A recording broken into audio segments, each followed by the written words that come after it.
Welcome to this journey through one of the most chilling cases ever recorded in the silver-rich mountains of Nevada Territory. Before we begin, I invite you to leave in the comments where you're watching from and what time of day you're listening to this documented tale of deception and death. We're fascinated to know which corners of the world these dark histories reach and whether the shadows of these mountains cast their influence across continents and centuries. In the harsh, unforgiving landscape of the Nevada Territory, beneath the relentless desert sun of 1872, a story of calculated murder unfolded that would remain hidden in territorial archives for nearly 8 decades. This is the documented account of what became known as the Silver Dollar Incident, a series of events surrounding a young woman named Catherine Rose Whitmore and her establishment in the mining town of Devil's Canyon, where lonely prospectors received far more than whiskey in their final drink. The year was 1872. The Nevada Territory had achieved statehood just 8 years prior, and the discovery of the Comstock lode had transformed barren desert into a landscape dotted with mining camps and boom towns. The rush for silver had created a society of desperate men, each believing that fortune lay just beyond the next mountain ridge, buried in veins of precious metal that glinted like promises in the harsh desert light. Approximately 43 miles southeast of Carson City, nestled in a narrow canyon where winter winds howled like banshees and summer heat created mirages that danced like ghosts, stood a settlement that barely qualified as a town, Devil's Canyon. It consisted of perhaps 30 wooden structures, their weathered boards bleached gray by the unforgiving sun, a general store that served as the settlement's lifeline to civilization, a crude assay office where dreams were weighed in ounces and measured in disappointment, and one establishment that dominated the settlement's center like a predator surveying its territory, the Silver Dollar Saloon. The building rose 2 stories above the dusty main street, its windows catching the desert light like watching eyes, its presence both welcoming and somehow ominous against the backdrop of towering canyon walls. Nevada in the 1870s remained very much a frontier in the truest sense. While statehood had been achieved in 1864 to support Lincoln's war effort, providing crucial electoral votes and silver to fund the Union cause, formal governance remained sporadic at best. The Central Pacific Railroad had reached the territory, its iron rails bringing waves of fortune-seekers from across the nation and around the world. But many mining camps remained accessible only by treacherous mountain trails, where a wrong turn could mean death from exposure, starvation, or the occasional Apache war party that still raided isolated settlements. Law enforcement consisted of a state marshal, with deputies responsible for territories vast enough to swallow entire eastern states. These men, when they could be found, often had backgrounds as checkered as those they were meant to police. Local governance fell to appointed officials whose authority often extended only as far as their personal influence, the range of their weapons, or the depth of their pockets when bribery became necessary to maintain order in communities where violence was as common as dust storms. The discovery of silver in the Comstock had created a rush that brought men from around the world to Nevada's mountains. Former Confederate soldiers seeking new lives after the devastation of war, Irish immigrants fleeing poverty and persecution, Chinese laborers who had completed the railroad and stayed to seek their own fortunes, German engineers with technical knowledge of mining operations, and countless others drawn by the promise of wealth that seemed to shimmer in every rock face. But for every successful claim, dozens of prospectors found only disappointment and death in the unforgiving terrain, their bodies bleaching in the desert sun or buried in unmarked graves scattered across the territory. It was against this backdrop of desperate men seeking fortune and finding only hardship, of communities built on hope and sustained by stubbornness, that Catherine Rose Whitmore established herself and her deadly enterprise. Her arrival would mark the beginning of a reign of terror so subtle, so carefully orchestrated, that it would continue for months before anyone suspected that the beautiful saloon keeper was systematically murdering her guests. According to territorial records and accounts from the Carson City Appeal, the Silver Dollar Saloon was owned and operated by a young woman who had arrived from California in early 1871. Catherine Rose Whitmore, known to the miners simply as Rose, was 23 years old and possessed of what contemporary accounts described as exceptional beauty that seemed almost otherworldly in the harsh landscape of the mining frontier. Her arrival was noted in the territorial newspaper, with the kind of breathless prose typically reserved for visits from Eastern dignitaries or the discovery of new silver veins. A young lady of refinement and extraordinary beauty has established herself in business at Devil's Canyon, bringing a touch of civilization and feminine grace to our rugged mining district. The article continued with descriptions that bordered on poetic. Miss Rose possesses the kind of beauty that poets write about and soldiers dream of: auburn hair that catches fire in the desert sun, green eyes that seem to hold depths of mystery, and a manner so gracious that even the roughest prospector finds himself speaking in hushed, reverent tones in her presence. Such effusive praise was unusual for frontier newspapers, which typically focused on practical matters of commerce and survival rather than romantic descriptions of new arrivals. What the newspaper failed to mention, perhaps through oversight or possibly through deliberate omission, was that Rose had appeared seemingly from nowhere, with resources that seemed impossible for a woman of her stated background. County deed records, maintained with the meticulous care that characterized territorial bureaucracy despite its other failings, show she purchased the silver dollar property with gold coin, exactly three $200 in $20 gold pieces, unusual for anyone in that era, let alone a woman claiming to be recently widowed and traveling alone across dangerous territory. More unusual still was that no one questioned her presence or means in a community where every newcomer's history was typically scrutinized with the intense curiosity that characterized frontier society. In mining camps, where trust could mean the difference between life and death, strangers were usually subjected to exhaustive questioning about their origins, their intentions, and their means of support. Yet Rose seemed to have bypassed this traditional vetting process entirely, accepted immediately as a respectable businesswoman despite the unusual circumstances of her arrival. The territorial census of 1870 lists no Whitmore family in Nevada, and inquiries to California authorities years later revealed no record of a Catherine Rose Whitmore from the counties she claimed as her origin. Marriage records, death certificates, property deeds, all the paper trails that usually followed pioneers westward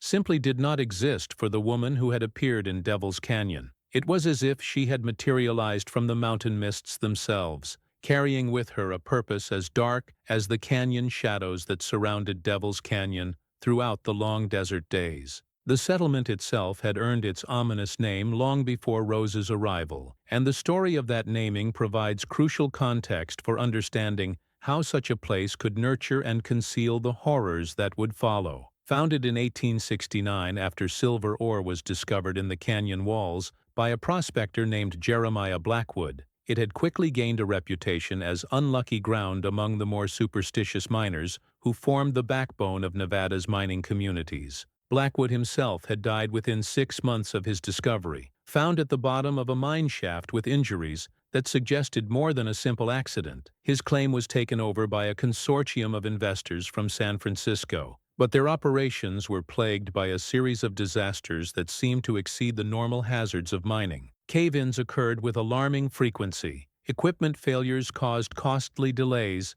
and 3 separate fires destroyed processing facilities before they could become operational. The canyon's narrow configuration created a natural wind tunnel that produced haunting sounds throughout the day and night, leading many to believe the place was cursed by Apache spirits, or haunted by the ghosts of miners who had died seeking silver that always seemed to lie just beyond their reach. These sounds, described by contemporary accounts as resembling human voices crying out in distress, became part of the local folklore and contributed to the settlement's reputation as a place where unnatural things might occur without attracting undue attention. A letter from Territorial Governor Lewis Bradley to federal authorities in Washington, dated September 15, 1870, provides official confirmation of Devil's Canyon's unusual character. This settlement, while technically within our jurisdiction, operates according to its own laws and customs. It has become a refuge for individuals seeking to avoid scrutiny from civilized society, and I would advise federal representatives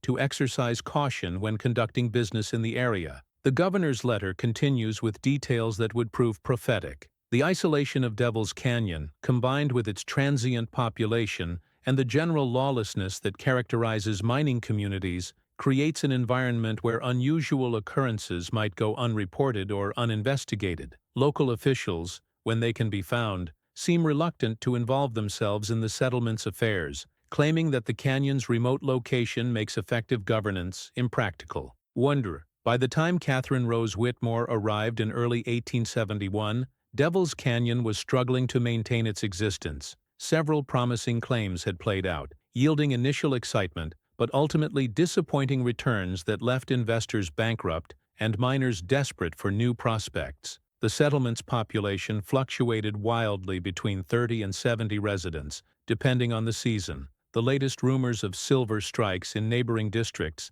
and the periodic exodus that occurred whenever news of better opportunities reached the isolated community. This transient population would prove crucial to Rose's operation. In a community where people appeared and disappeared with seasonal regularity, where men often left suddenly to pursue new claims or fled to avoid creditors, the disappearance of individuals would not necessarily arouse immediate suspicion. The frontier culture of minding one's own business, combined with the assumption that missing persons had simply moved on to greener pastures, created an environment where systematic murder could continue undetected for extended periods. The Silver Dollar Saloon stood at the settlement's heart, a two-story structure that dominated the narrow main street like a fortress commanding a strategic pass. Originally constructed in 1869 by a consortium of German miners as a combination community meeting hall and drinking establishment, it had been built with the kind of solid craftsmanship that reflected old-world building traditions adapted to frontier conditions.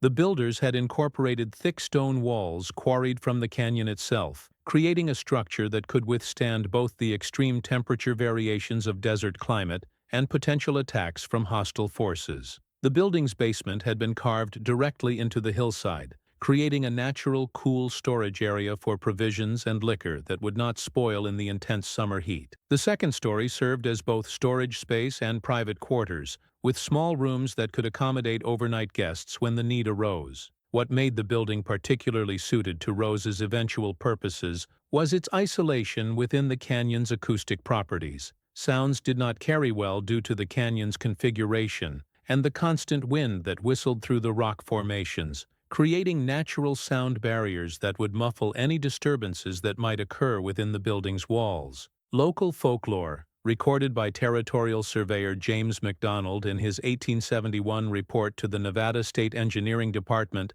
held that the canyon's configuration created what he termed acoustic dead zones, where sounds simply vanished, absorbed by the rock walls and the peculiar atmospheric conditions created by the canyon's geometry. McDonald's report noted, "The canyon exhibits unusual acoustic properties that may be attributed to wind patterns and rock formations. Sounds that should carry considerable distances are often completely inaudible just yards from their source, while other sounds seem amplified beyond normal expectations." Rose immediately set about transforming the crude saloon into something approaching refinement, a project that would require both substantial financial resources and careful planning. She hired local workers to make extensive renovations, paying generously in gold coin for swift completion, and maintaining strict schedules that kept workers focused on their tasks rather than asking questions about the unusual nature of some modifications. The workforce consisted primarily of Mexican laborers who had drifted north from Sonora seeking better wages, men who spoke limited English and were grateful for steady employment that paid in gold rather than promises. Samuel Hendricks, one of the few American carpenters employed in the project, later recalled to territorial investigators the unusual nature of Rose's requests. She had very specific ideas about what she wanted built, and she had detailed drawings that showed exactly how everything should be constructed. Strange requests, like reinforced floors in the basement that seemed designed to support much more weight than storage would require, and what she called private consultation rooms along the back wall that needed to be completely soundproofed. Hendricks's account continues with details that would later prove significant. She wanted hidden compartments built into the walls, said they were for storing valuables and important documents, which made sense given that banks weren't exactly common in mining camps. But some of the compartments were large enough for a man to hide in, and they had ventilation systems that seemed more sophisticated than necessary for document storage. When I asked about the unusual features, she explained that the mountain winters could be harsh and that she needed secure spaces for various purposes related to her business operations. The renovations included the installation of a sophisticated pulley system in the basement, ostensibly for moving heavy barrels of whiskey and other supplies, but designed with capabilities that far exceeded normal storage requirements. The system included chains and lifting mechanisms that could handle weights of several hundred pounds, along with drainage systems that seemed excessive for a simple saloon operation. Rose claimed these features were necessary because she planned to stock the finest liquors available, including heavy wine casks and barrels of aged whiskey that would require special handling. Perhaps most unusually, Rose insisted on the construction of what she termed a private laboratory in the basement, a small room with stone surfaces, drainage, and ventilation that she claimed was necessary for testing the purity of liquors and mixing special drinks for distinguished guests. The room was fitted with glass apparatus, scales for precise measurement, and storage for various chemicals that Rose claimed were necessary for maintaining the quality of her inventory. The renovations took 8 weeks, during which Rose stayed in Carson City, making frequent trips to oversee the work and ensuring that every detail met her exacting specifications. Workers noted that she carried a detailed notebook filled with architectural drawings and seemed to have engineering knowledge unusual for a woman in any era, let alone a frontier saloon proprietor. She also made mysterious purchases in Carson City, and as far away as San Francisco, chemicals from various apothecaries, specialized glassware that had to be ordered from Eastern manufacturers, and medical instruments that she claimed were for treating injured miners who might require emergency care in the isolated canyon. Among her purchases, later documented in store records discovered during the investigation, were substantial quantities of substances that would prove crucial to her methodology: arsenic compounds ostensibly for pest control, laudanum and chloral hydrate, supposedly for treating injured workers, and various acids and alkaline solutions that she claimed were necessary for assaying ore samples that guests might bring for evaluation. The quantities were far in excess of any legitimate need, but frontier merchants were accustomed to unusual orders and asked few questions when payments were made in gold. Rose also acquired an extensive library of technical books, including medical texts, chemistry manuals, and even a forensic medicine textbook that had been published in Germany and translated into English. When questioned about these unusual purchases, she explained that she intended to provide educational entertainment for her more sophisticated guests, many of whom were educated men who might appreciate intellectual conversation along with their drinks. By August 1871, the silver dollar was ready to open for business. The transformation was remarkable and garnered attention throughout the territory. What had been a rough frontier saloon became an establishment that would not have been out of place in San Francisco's most exclusive districts. The main floor featured a polished mahogany bar imported from Chicago, crystal glassware that caught and reflected the lamplight like captured stars, and furnishings that must have cost a fortune to transport through the mountains and across the desert. The floor was made of hardwood planks fitted so precisely that they might have been crafted by master shipbuilders, and the walls were covered with imported wallpaper featuring designs that suggested European sophistication rather than frontier pragmatism. Oil paintings in gilded frames depicted pastoral scenes that seemed to offer glimpses of distant, gentler landscapes to men accustomed to the harsh beauty of desert mountains. The ceiling was decorated with pressed tin tiles that reflected light throughout the room, creating an atmosphere of warmth and elegance that was entirely unprecedented in Devil's Canyon. According to the Carson City Appeal, the opening celebration drew visitors from mining camps and settlements within a 50-mile radius, curious to see the establishment that has brought refinement and civilization to our rugged territory. Denis, the newspaper's correspondent, wrote with obvious admiration, "The silver dollar represents a triumph of feminine influence over masculine roughness. Miss Rose has created an oasis of culture in a desert of crude practicality." The article provided detailed descriptions that capture the impression Rose intended to create. Upon entering the Silver Dollar, the visitor is immediately struck by an atmosphere of refinement that seems transported from the finest establishments of San Francisco or New York. The proprietress, Miss Catherine Rose Whitmore, receives guests with a graciousness that would grace the finest drawing rooms of civilized society. The correspondent continued with observations that would later take on sinister significance. Miss Rose possesses an remarkable ability to make each guest feel as though he is the most important person in the room. She remembers names, faces, and personal details with an accuracy that borders on the supernatural, and her conversation ranges from mining techniques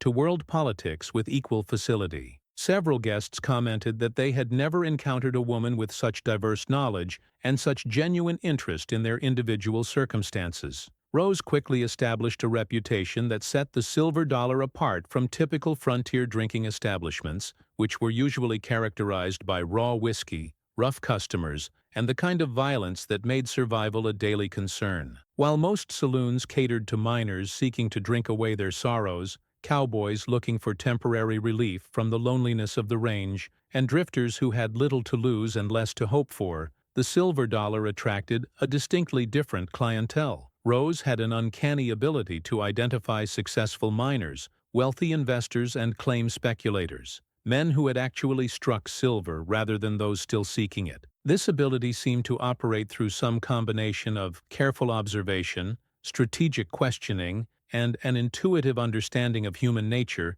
that allowed her to assess a man's financial circumstances within hours of their first meeting. She could distinguish between the merely hopeful and the genuinely prosperous, with an accuracy that amazed even experienced traders who made their living evaluating the worth of claims and the men who worked them. The establishment operated under strict rules that reinforced its image of respectability. Excessive drunkenness was not tolerated, with intoxicated patrons politely but firmly asked to leave before their behavior could disturb other guests. Gambling was limited to gentlemen's games conducted with proper decorum, and Rose personally selected which patrons could rent the private rooms she had constructed on the second floor. Profanity was discouraged through subtle social pressure rather than posted rules, and violent behavior resulted in immediate and permanent banishment from the premises. These private rooms were reserved for what Rose termed distinguished guests: successful miners who had struck significant veins, wealthy investors evaluating territorial opportunities,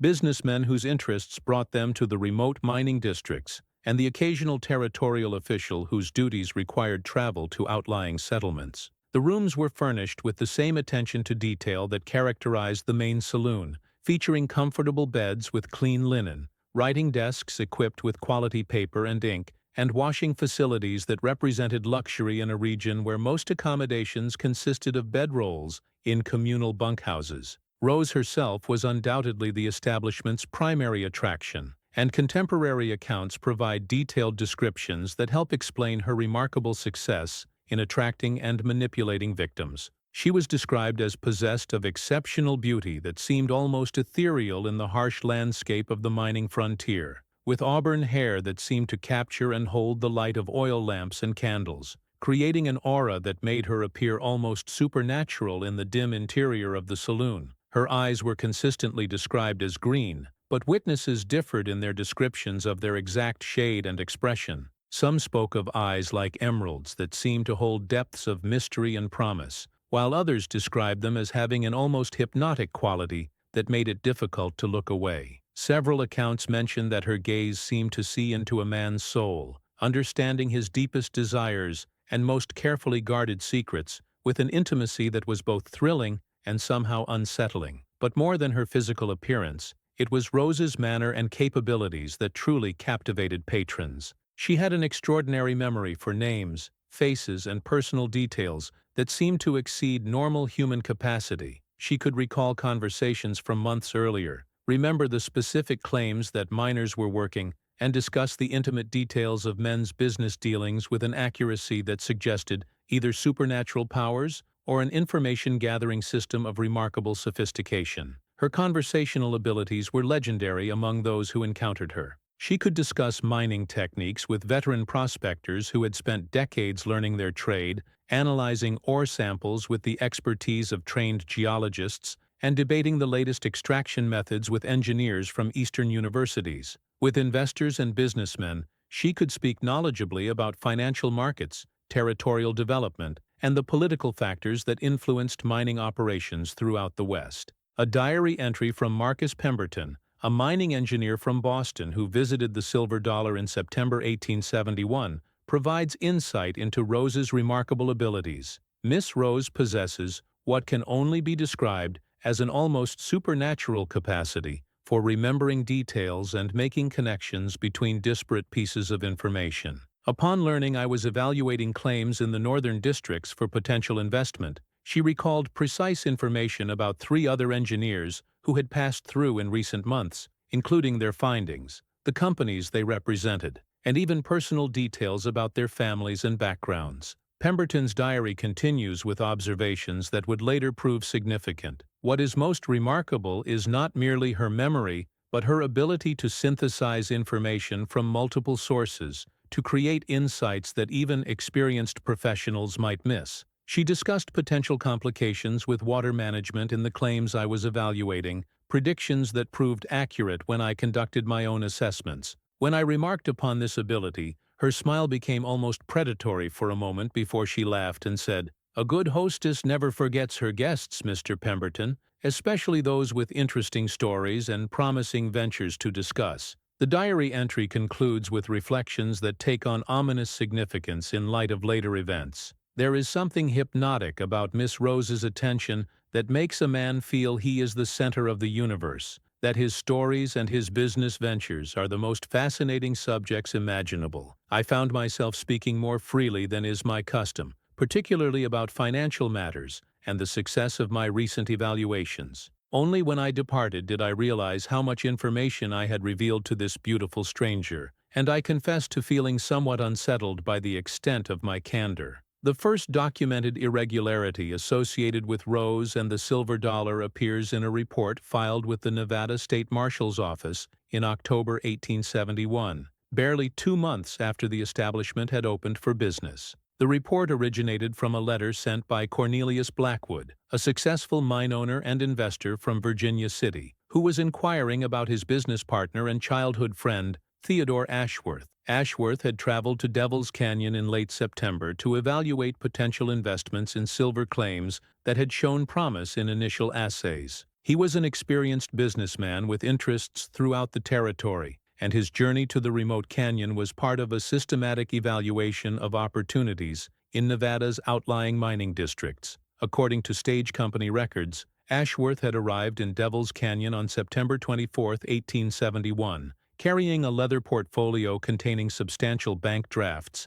letters of credit, and gold coin totaling nearly $12,000, a fortune by contemporary standards. His last correspondence with Blackwood was dated September 28th and had been posted from Devil's Canyon through the weekly mail service that connected the settlement to Carson City. In this letter, Ashworth described his initial impressions of the mining claims and his intention to complete negotiations within a few days before returning to Virginia City. He made particular mention of the Silver Dollar Saloon and its remarkable proprietress. The accommodations here are surprisingly refined for such a remote location. The establishment is operated by a young woman of exceptional beauty and intelligence who seems to understand mining operations better than many men I have encountered in the business. When Ashworth failed to return to Virginia City as scheduled, and subsequent letters went unanswered, Blackwood became increasingly concerned. Ashworth was known for his punctuality in business matters and his regular correspondence with partners and family members.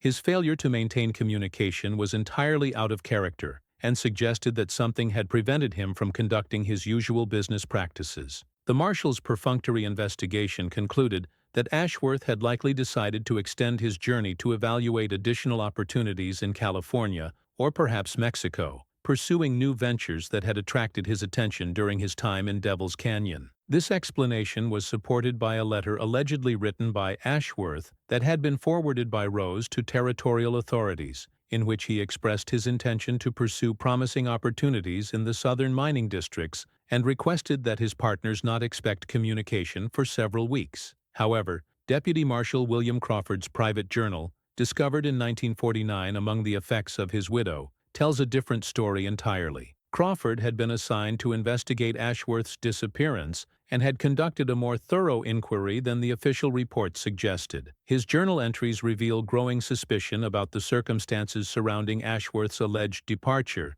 and Rose's role in the matter. Crawford's journal entry dated October 15, 1871, provides details that were omitted from official reports. Conducted extensive interview with Miss Rose at the Silver Dollar. Her account of Ashworth's departure seemed rehearsed, with responses that came too quickly and explanations that anticipated questions before they were asked. She produced the letter allegedly written by Ashworth, but something about the handwriting seemed inconsistent, though I lack expertise to make definitive determination. The deputy's suspicions were further aroused by inconsistencies in Rose's story. Miss Rose claims Ashworth departed early morning of September 30th, yet the stage driver insists no passenger matching Ashworth's description has traveled south from Devil's Canyon in past 2 weeks. When questioned about this discrepancy, Rose suggested Ashworth might have acquired private transportation, but no horses or vehicles are missing from local sources, and no one recalls seeing him depart the settlement. Most troubling to Crawford were Rose's attempts to control the investigation.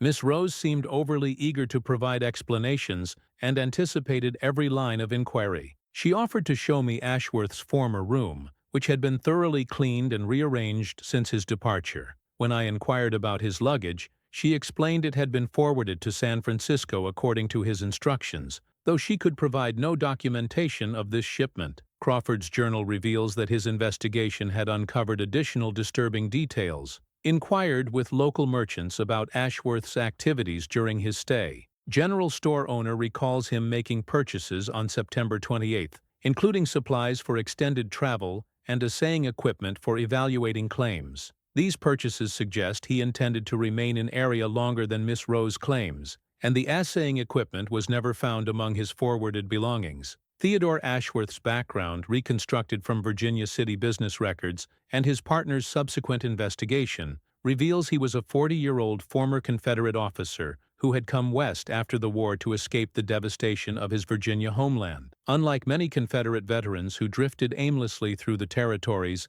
Ashworth had successfully adapted to civilian business pursuits. By 1871, he had accumulated substantial wealth through shrewd investments in mining operations, using his military training in logistics and organization to evaluate and manage complex business ventures. His journey to Devil's Canyon was part of a systematic campaign to identify undervalued mining properties that could be acquired and developed using modern techniques and adequate capitalization. According to his correspondence with Blackwood, Ashworth had identified several claims in the Devil's Canyon area that showed exceptional promise but lacked the investment necessary for proper development. His plan was to acquire controlling interests in these properties and organize a comprehensive development program that would maximize their productive potential. Ashworth's last authentic letter to Blackwood, dated September 28, 1871, provides crucial insight into his activities and state of mind